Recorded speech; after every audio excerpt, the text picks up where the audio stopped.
warahmatullahi wabarakatuh. Shalom. Salve. Salam kebajikan. Namo Buddhaya. Om Swastiastu. Wah, pimpinan yang saya hormati, yang penuh dan kawan, Bupati Melaka,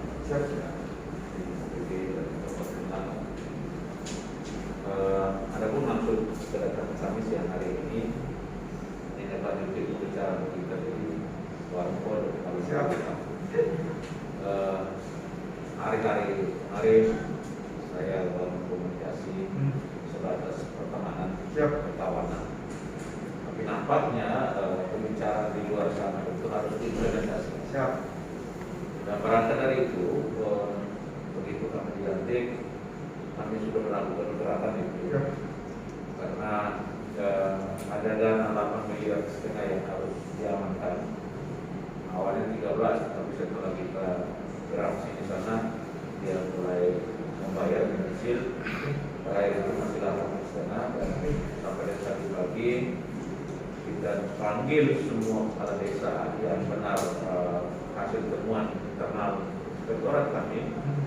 Akhirnya pembayaran sudah sampai di angka 200 sekian juta. Sehingga gerakan ini akan terus dilakukan. Saya kasih waktu sampai hari ini, dan saya perpanjang lagi 3 hari.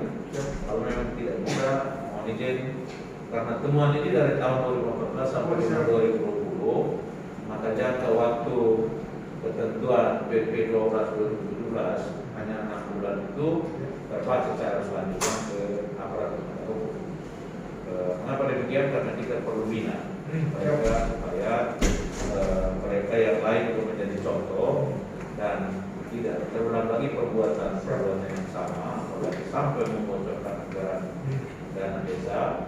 Dan metodenya memang kami mulai dari desa, dan sudah saya instruksikan juga untuk audit beberapa OPD yang terindikasi melakukan hal yang sama, sehingga program 100 hari kerja kami ini kami minta dukungan dengan BPKP khusus untuk audit. Saya datang kemari dan setelah pesanan dari Bapak Sofian Antonio, ada beberapa hal yang saya ulang ke belakang. Nampaknya apa yang disarankan oleh Bapak Sofian itu memang 100% benar. Mengapa saya katakan benar? Karena ada kendala yang kami hadapi, itu adalah soal tenaga. Jadi audit kami memang betul kurang 26 orang. Sehingga tadi kami juga sudah menghadap inspektorat provinsi, lalu melakukan komunikasi di sana. Tetapi saran dari beliau sebaiknya datang di BPKP. Mengapa demikian? Karena tupoksi BPKP itu termasuk salah satu adalah melatih auditor-auditor, juga mendampingi auditor-auditor untuk melaksanakan tugas audit ini, sehingga kekurangan tenaga ini sedapat mungkin dibangun komunikasi dengan BPKP untuk mensupport kami. Kami minta saran masukan. Sementara menurut saya supaya ini bisa berjalan, karena kita berpacu dalam waktu, kejar-kejaran dalam waktu, sehingga itu tidak mau menunda pekerjaan itu. Ya, kata orang bijak, don't put until tomorrow, what can you do? Sehingga harus dilakukan segera mungkin. Solusinya adalah setelah saya dan Pak Wakil pulang, kami akan merekrut beberapa anak-anak muda di instansi terkait, lalu meminta Bapak Sofian atau dengan kawan-kawan untuk mohon kesediaan waktu memberikan pelatihan kepada mereka, walaupun dalam tempo yang singkat, tapi setidaknya mereka dibekali ilmu auditor. Dan kami akan merekrut dari berbagai disiplin, karena saya melihat background daripada teman-teman saya di inspektorat itu hanya latar belakang kebanyakan filsafat, fisipol, ilmu-ilmu sosial lain. Nah, sementara kita bicara audit, setidaknya minimal mereka ada linear dengan objek yang akan diaudit. Katakanlah kalau kita audit dana anggaran penggunaan membangun atau melakukan jalan, setidaknya kan anak-anak dari teknik, sehingga dia memahami basic knowledge, ilmu dasar yang dikuasai, atau anak-anak ekonomi akuntan, sehingga hitung-hitungannya tidak salah. Nah ini yang saya memikirkan, dan mungkin itu yang kami akan lakukan. Pulang kami rekrut di organisasi anak-anak muda yang menguasai IT setidaknya, sehingga kita kerja online sistem. Dan strategi lebih lanjut, kami pulang segera membuat surat, sehingga dari pemerintahan atau birokrasi bisa kami lakukan. Bapak bisa mempertanggungjawabkan untuk pusat, kami juga mempertanggungjawabkan kinerja kami selama ini. Sebab kami ingin supaya pegawai kami ini, kita ingin menetapkan metode reward and punishment system. Jadi ada pekerja yang bagus, lalu kita ingin meningkatkan karir mereka, supaya sudah berpangkat, itu hadiah-hadiah untuk teman-teman.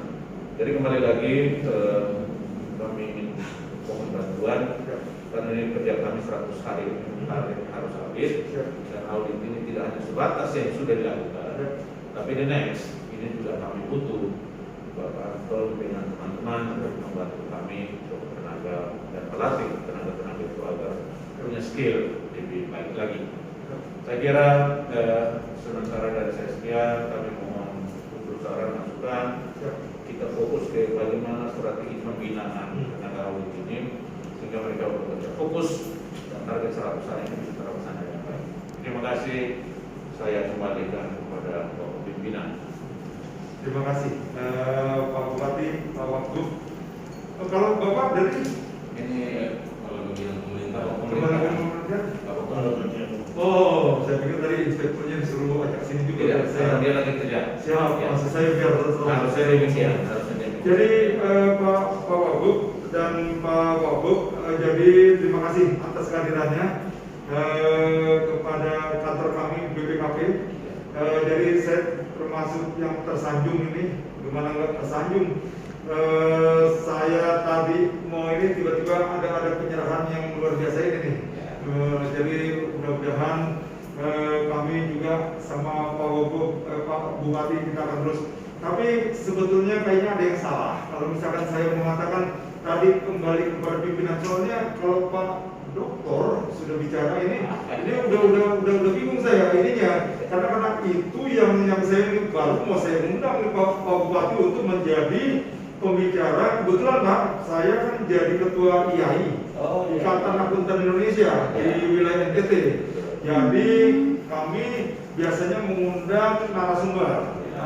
Dan untuk Bupati udah saya ngomong ini khusus untuk dokternya, ini juga dokter yang jarang-jarang ada di Indonesia juga nih ininya. Jadi kalau suatu saat nanti pasti akan kami undang Pak Bupati untuk menjadi salah satu narasumber kami. Nah, ini salah satunya nih pengurus nih Pak.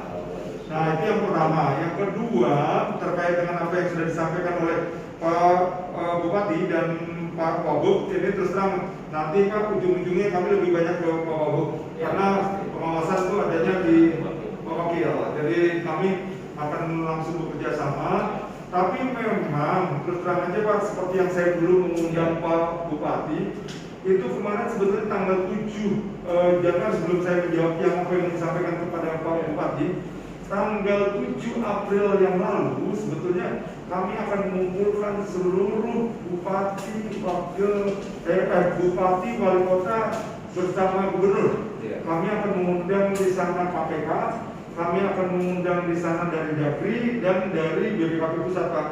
Salah satu yang mau disampaikan di sana adalah bagaimana rakor POPAS untuk di wilayah NTT ini bisa terlaksana dan komunikasi antara BPKP dengan Pemda itu berjalan dengan baik Pak, Pak Bupati.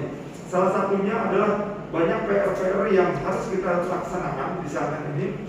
Yang pertama, kita akan mencapai 23 Pemda di Sulawesi, di Nusa Tenggara Timur WTP. Karena dari saat ini baru dari 23 baru 12, yang saat ini belum keluar ya, yang dari BPK belum. Nah terus yang kedua, sakit kita itu baru 2 yang B Pak. Padahal kita maunya ini semuanya B, bahkan jangan B, kita harus bisa melangkah ke BB atau ke A, itu Pak, supaya suatu saat Pak Bupati juga langsung yang menyerahkan ini Pak, langsung presiden atau langsung menteri di sana. Karena itu tadi sudah sana, dan saya berharap Malaka itu bisa mempertahankan opini WTP sebanyak 5 kali. Kenapa minimal Pak? Karena di sana ada reward yang akan diberikan kepada Pemda yang bisa mempertahankan opini WTP sebanyak 5 kali. Tapi yang saya lihat di Pemda NTT kemarin ada yang yang sudah WTP sampai di Sulawesi Utara Pak, ternyata turun lagi jadi WTP. Saya bingung nih, kayak naik jodoh aja Pak, padahal maunya kami yang sudah WTP, pertahankanlah itu WTP. Yang di bawahnya itu tingkatkanlah menjadi WTP. Itu baru 2 PR Pak. Belum kita berbicara dana desa. Ini yang baru mau kita bicarakan nih. Dana desa itu betulnya kita BPKP sudah mengawal dengan adanya aplikasi Siskudes. Siskudes itu adalah aplikasi yang kita terapkan di desa-desa, dan di Malaka sudah 100% sebetulnya sudah berjalan aplikasi itu. Bahkan teman-teman LO selalu turun ke sana. Tapi memang saat ini kita munculkan lagi salah satu namanya aplikasi Siskudes Pak. Kalau tadi Siskudes itu sistem keuangan desanya, kalau sekarang kita tambahkan Siskudes sistem pengawasan keuangan desa. Siskudes itu biasanya nanti akan dilaksanakan oleh teman-teman APIM. Jadi dia yang akan mengawal terus, jangan ini berjalan aja, terus pengawasannya enggak. Karena kenapa? Suka atau enggak suka dengan orang yang terbatas, kalau nggak pakai IT, kita sepertinya akan kesulitan untuk mengawal, bukan pengawalan desa Pak. Orang OPD aja, teman-teman dari APIP aja mungkin kesulitan. Lebih-lebih disuruh lagi berbicara pengawalan desa. Nah itulah yang kemarin kita coba buat di sana. Nah terkait dengan pertanyaan dari Pak Bupati, ini yang ini kami terus terangnya sangat senang sekali nih. Ada tindak lanjut yang sekian tahun yang saya sudah bicara juga Pak. Ini sudah bisa berproses. Ini terus terang aja kami akan siap mendukung itu ke sana Pak. Kenapa? Karena dengan adanya TL berjalan itu opini Pak dari WTP itu sebetulnya ini adalah salah satu yang dikawal oleh mereka. Tindak lanjut Pak. Kebanyakan pemerintah daerah itu selalu berkata, Pak, gimana kami mau tindak lanjuti, orangnya sudah meninggal, kemudian yang penanggung jawab lagi sudah nggak kelihatan, gitu Pak. Jadi yang pertanyaannya, pada saat terjadinya temuan, kenapa pada saat itu tidak lanjuti? Kan gitu kan Pak, bahkan waktu itu kan ada ketentuan sekian hari harusnya sudah bisa tindak lanjuti. Tapi kan yang permasalahan itu tidak ditindaklanjuti. Ternyata setelah 2 tahun pas ditanya bagaimana Pak, ya itu tadi Pak masalahnya, orangnya sudah meninggal, terus jejaknya juga kelihatan, gitu kan Pak. Nah ini yang saya mengatakan terima kasih kalau misalkan akhirnya yang sudah sekian tahun ini pun masih bisa kita laksanakan. Ini gunanya bukan sekedar hanya TL Pak. TL-nya itu sebetulnya hanya ikutannya aja untuk WTP. Tapi yang penting adalah ini menambah dana untuk pemerintah daerah. Ini bukan yang kecil Pak, kalau dana sekian itu walaupun akhirnya kembali ke desa lagi, tapi desanya pembangunannya juga akan kelihatan. Kalau yang selama ini desa dapat dana, kita hanya lebih waktu saya dulu sama Pak Tito di Papua, itu Pak seakan-akan dana desa itu dana hibah Pak, yang bisa digunakan untuk semaunya aja kan. Salah satunya mau kemana aja Pak, yaitu dia bisa jalan-jalan, gitu kan Pak. Yang susahnya lagi, salah satunya dipakai untuk menikah lagi Pak. Gitu Pak. Nah itu Pak bingung juga nih, ada dana desa dipakai untuk yang lain-lain. Nah akhirnya pembangunan nggak kelihatan. Nah kalau yang kayak begini, ini jelas kalau perlu nanti BUMDes Pak, kita menggunakan namanya BUMDes, yang desa diciptakan itu untuk mengawal terkait dengan pembangunan, supaya jangan sampai banyakkan desa-desa jalannya aja ke desanya itu nggak bagus Pak. Dimana dia mau berbicara, mau memasarkan hasil pertaniannya keluar. Nah ini bangunlah jalan itu, terus kemudian ada yang gelap, bangunlah untuk penerangannya. Tapi pada saat membangun penerangan, banyakkan mereka itu menubruk aturan. Maksudnya menubruk aturan Pak. Pada saat proses pengadaan itu ada proses aturan-aturan bagaimana proses pengadaan itu berjalan. Tapi kenyataan yang selama ini ada dana, ya udah Pak gelap kita bangun aja. Padahal terjadi kalau yang kayak gitu Pak, kebanyakan ujung-ujungnya ada terjadi markup harga. Yang tadinya cuma 1 tiang harganya anggap aja Pak 100 juta. bisa jadi nanti yang muncul 150 juta. Masih mending kalau 150 juta itu untuk masyarakat. Tapi ini untuk rekanan, gitu kan, anggapnya seperti itu Pak. Nah maksud saya, pembangunan nggak bisa 100% di sana Pak Bupati. Padahal kita maunya sedesa itu dibangun sebagus-bagusnya, kalau perlu dengan BUMDes. Nah ini saya mudah-mudahan nanti kita akan kerjasama Pak, baik dengan Pak Wagub nanti, kemudian dengan inspektorat. Kalau memang nanti inspektorat bisa ini, LO-nya kami siap. Ini Pak Kadidit, ini kepala bidang, dan isinya Pak Tito dengan Pak Irwan, ini yang LO-nya Kabupaten Malaka. Jadi nanti kita akan komunikasi terus Pak terkait dengan itu. Nah terus itu yang pertama terkait dengan dana desa tadi yang Pak udah sampaikan kepada kami. Udah langsung saya teruskan Pak pada mereka, siapkan itu untuk pengawalan itu. Terus yang kedua mengenai audit yang beberapa OPD. Nanti gini, memang teman-teman di kami ini juga punya keterbatasan Pak dari segi orang tenaga, karena kami ada seakan-akan sih ada 100 orang, tapi kami bagi-bagi itu yang 20 sekian orang adanya di APD, terus kemudian ada yang di PP, terus ada yang di AN dan sebagainya. Ini saya mau cerita sedikit aja Pak Bupati. Yang APD ini adalah yang benar-benar mengawal terkait dengan dana-dana APBD. Itulah yang ada sebagian itu. Kemudian yang IPP itu adalah yang mengawal dana-dana yang terkait dengan APBN Pak. Yang saat ini dana-dana bencana dan sebagainya, insentif nakes yang belum berjalan itu IPP Pak. Terus kemudian yang AF itu yang akan mengawal terkait dengan tadi BUMDes, kemudian BUMD terkait dengan PDAM yang belum berjalan bagus. Itu salah satu PR juga Pak Bupati.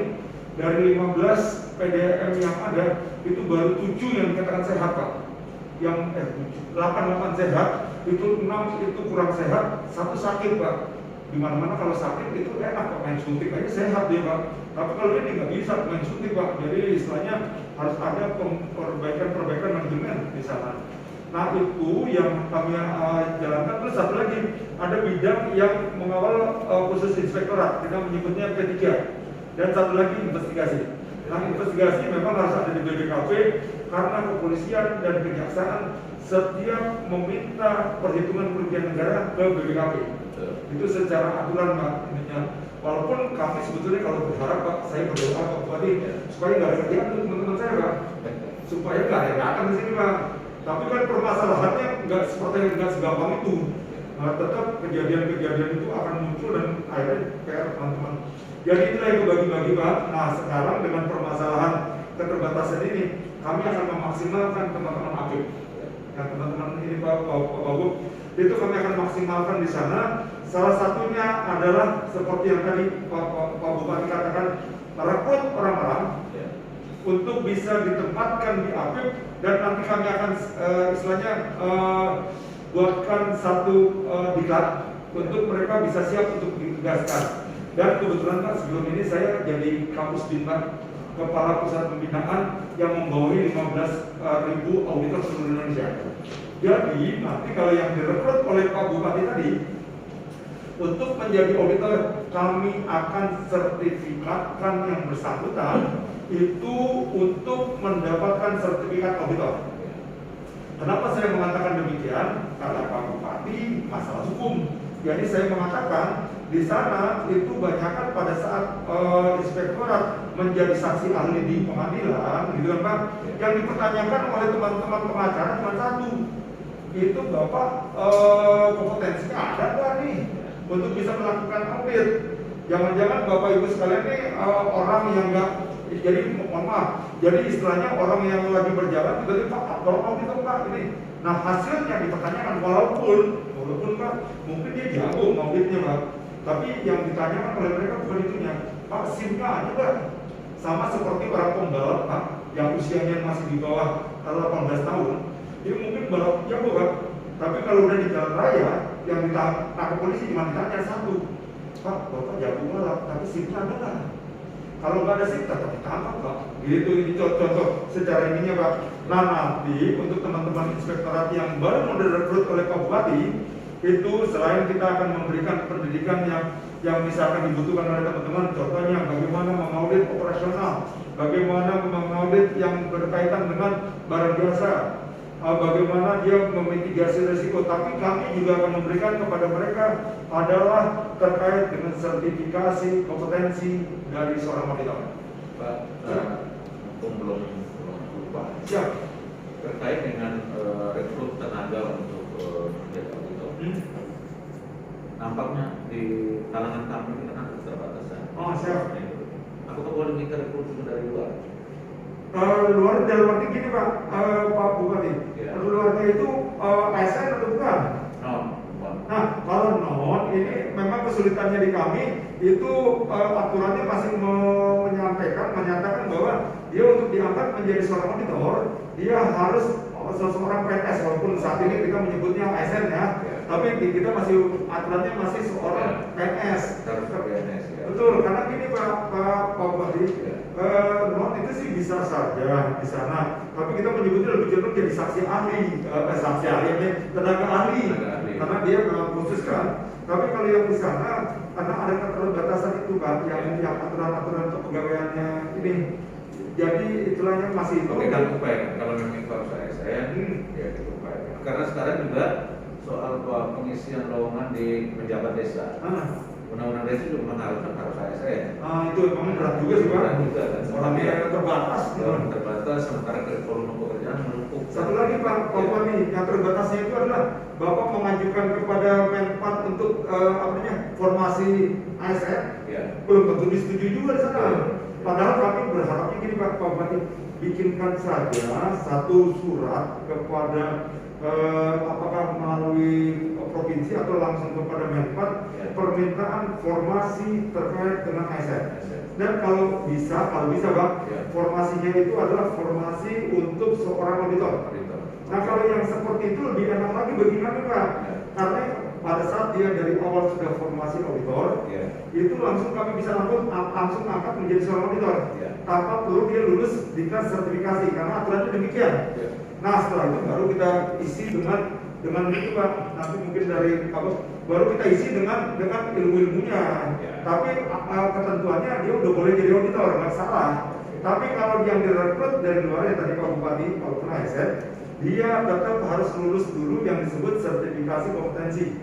Ini saya ngomong kayak fokus bidang aja, orang kayak Pak Indra, dosen saja Pak Bupati. Kalau saya karena fokus bidang aja saja Pak. Ini kalau mau Pak Bupati saya bicara aja Pak. Daripada serius aja ya, jadi terkait dengan teman-teman auditor itu kami siap. Bahkan kemarin dari Belu Pak ya, Belu minta akan gabungan pendidikan nanti dengan Malaka. Jadi misalkan Pak, dari Belu ke Malaka cuma ada sekitar 10 orang. Terus kemudian dari Belu ada 10 orang. Mungkin nanti kami akan gabungannya dengan TTS sama TTU, misalkan masing-masing 5 orang. Terus kita gabungannya jadi satu kelas. Terus kita adakan di mana? Mau diadakan di Belu, Malaka, di TTU, Soe atau di TTU ya. Itu oke aja. Kami siap. Atau kalau mau diadakan di provinsi juga kita siap. Kenapa? Karena kebanyakan orang-orang kalau ditanya, Pak, kalau boleh, saya jangan di Malaka Pak. Karena kalau di Malaka, saya nanti tidak konsentrasi. Setiap lagi diklat dipanggil sama Pak Bupati. Nah, jadi susah nih katanya. Mendingan kalau boleh saya pendidikannya di Kota Kupang aja. Kami siap. Pokoknya apapun yang terjadi, kami siap. Jadi intinya di Belu pun oke. Walaupun kata Belu, Pak saya juga jangan di Belu Pak. Ini kejadian Pak. Dulu kami ada kelas 3 bandingkan di luar Ciawi. Itu satu di Bali, 2 itu di Sumatera Utara, 3 itu di Sulawesi Selatan. Hampir rata-rata semuanya memilih di Bali Pak. Di Bali Pak. Yang di Sumatera Utara juga di Bali. Padahal di Sumatera punya diklat sendiri. Sulawesi Selatan pilih Bali. Tapi satu-satunya yang memilih Bali Pak, orang Bali Pak. Katanya dia, jangan di Bali Pak. Kalau bisa saya di Medan atau di Sulawesi Selatan. Kalau perlu di Ciawi. Jadi itu saja Pak yang mau ini sedikit hanya supaya ingat ya. Jadi intinya kami siap untuk diklat itu. Dan satu lagi yang mau minta kami kawal, ini Pak, Jadi kepala keuangan tolong ditanyakan Pak, apakah di sana sistem aplikasi SIPD ini udah jalan atau belum? Bisa langsung nanti jawab saja. Terima kasih Bapak. Jadi SIPD sudah digunakan tahun 2021 di masyarakat. Ya, solusi ada sebagian yang masih terpakai manual. Siap. Sudah diimplementasi. Jadi saya izin Pak, langsung menjawab aja Pak, Bupati. Ini udah kendalanya juga Pak. Karena kan yang akan Bapak hadapi nanti kan audit dari BPK nih. Ya. Untuk tahun 2021 kan akan diaudit di 2022. Nah, BPK itu sebetulnya nanti dalam hal audit dia tidak mau lagi berbicara manual Pak. Kita sudah eranya teknologi, sekarang jangan lagi kita berbicara manual. Walaupun kondisi sekarang ada nyatanya seperti itu gitu kan. Jadi kebetulan Malaka ini kan termasuk yang kemarin sudah menggunakan Simda Keuangan Pak. Simda Keuangan. Nah Simda Keuangan itu sendiri kemarin Pak, terus terang aja Pak Bupati, kita sudah bisa menciptakan itu sebetulnya dari e-planning sampai berjalan sampai ke laporan Pak, mungkin sudah dilaksanakan oleh teman-teman keuangan. Nah maksud kami kalau dimungkinkan untuk sementara sebelum SIPD berjalan, kami akan paralelkan itu Pak. Paralelkan. Jadi kita nggak berbicara lagi manual, karena kalau sudah berbicara manual, khawatirnya saya tahun depan akhirnya Bapak SPD anggap aja kalau misalkan berjalan, Bapak kerja keras lah untuk bisa menjalankan SPD. Tapi kalau misalkan itu nggak berjalan, jangan sampai yang Bapak sudah usahakan mau WTP itu akan turun Pak. Kan terus terang aja, saya berharap Malaka akan mendapatkan WTP sebanyak 5 kali minimal supaya dapat namanya apa? DJ. DJ itu artinya dana dari dari insentif daerah, dari Kementerian Keuangan. Dan itu dana bukannya yang seperti Bapak harus dipertanggungjawabkan seperti DPRD. Itu benar-benar dana hibah tuh Pak. Dan saya udah pernah dapat itu Pak waktu di Sulawesi Utara. BPKP kan sudah yang 7 Pak. Akhirnya waktu saya di Sulawesi Utara saya dapat 500 juta. Dan saya gunakan waktu itu luar biasa Pak. Kenapa Pak? Untuk ruang parkir Pak. Kenapa? Karena kami nggak buatkan perencanaan gitu Pak. Terus sudah gitu kami buatkan lagi untuk pembangunan kantor. Nah itu Pak, jadi intinya adalah seperti tadi Pak, bukan kami mengatakan bahwa SPD ini tidak berjalan, enggak. Itu sepanjang masih ada kendala, saya kalau dimungkinkan mungkin agak sedikit kerja keras Pak, karena kerja kerasnya juga mungkin nggak terlalu juga, karena dulu sudah SIMDA-nya udah berjalan. Hanya kebetulan karena ada SIPD, ada ketentuan dari Dagri yang mengatakan harus menggunakan 100% SIPD. Nah tapi pada saat SIPD nggak berjalan, juga jangan juga kita kembali kepada manual. Jadi manualnya itu gini, kalau namanya manual, setiap ada yang tidak sesuai dengan ketentuan, nyarinya lebih susah lagi. Kenapa? Karena Bapak harus benar-benar membuka-buka ini lagi. Padahal salah nulis itu sesuatu yang layak Pak sebagai manusia. Yang tadinya misalkan dia 7,5 M, ternyata pada saat mulai pulang 1 itu jadi bukan 7,5 M Pak, tapi 750 juta. Pada saat itu penjumlahan salah, itu secara ke bawah terus itu Pak. Nah yang khawatirnya saya Pak itu kami melakukan audit, itu ketahuan adanya audit investigasi. Waktu kami dulu Pak, ternyata ada bendahara yang melakukan penyelewengan gini Pak. Dia misalkan ada 100 orang, gaji Pak, dia berbagi gaji Pak. Jadi ada 100 orang itu maksudnya misalkan 20 nama itu per satu halaman Pak. 20 halaman satu halaman. Nah yang kejadian waktu itu 20 halaman pertama anggap aja itu nilai di bawahnya itu misalkan 1 M, anggap aja begitu Pak contohnya aja.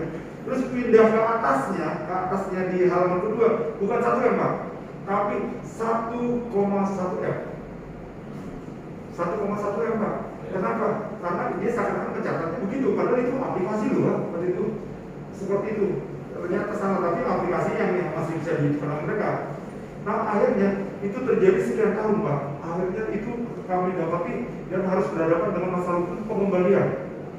Nah kalau maksud saya itu tadi kita udah berbicara aplikasi, kalau bisa jangan lagi kita berbicara mundur ke belakang dengan manual. Nah nanti tolong aja dari Pak Bupati sampaikan kepada kami siap mengawal untuk itu Pak. Nanti kita kerjasama untuk itu. Karena kami berharap bahwa nanti ke depannya Malaka harus jadi lebih baik Pak. Target-target yang harus kami buat itu mudah-mudahan tercapai semua Pak. sakit, opini dan sebagainya.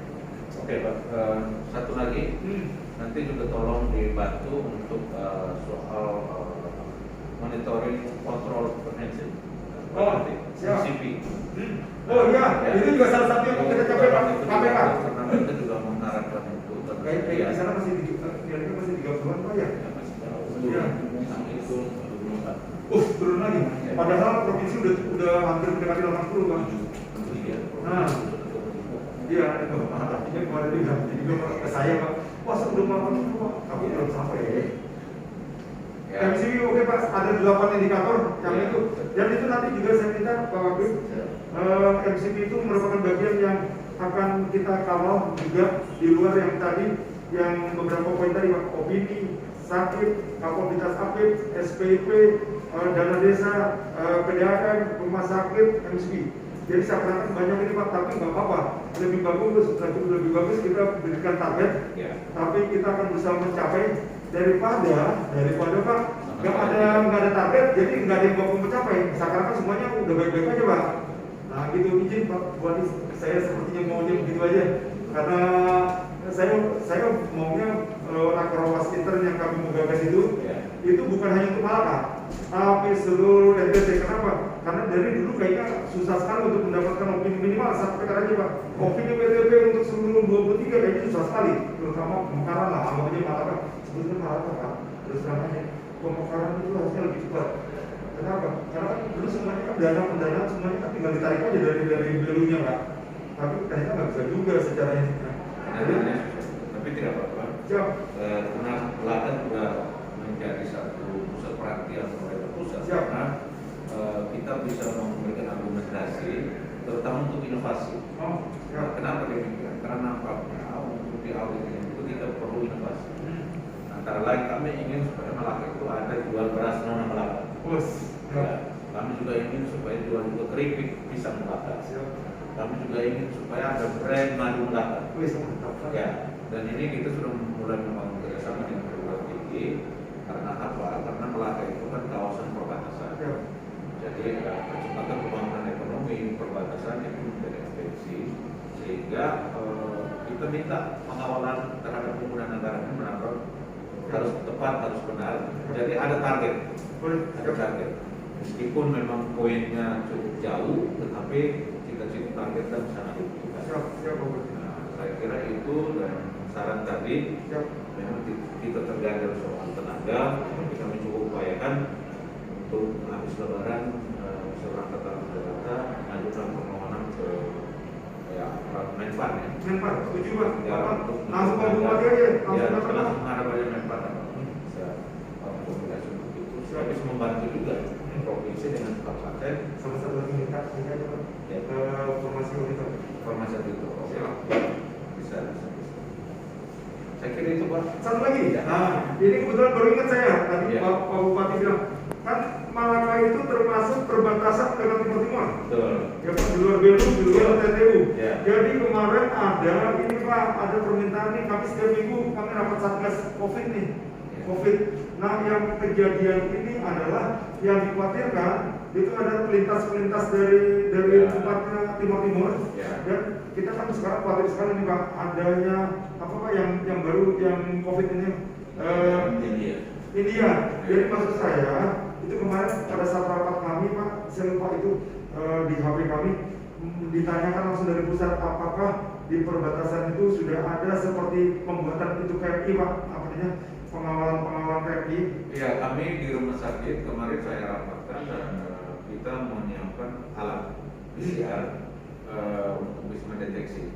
Mengapa demikian? Karena kita kawasan perbatasan yang dikhawatirkan kan soal arus masuk keluar wilayah perbatasan itu.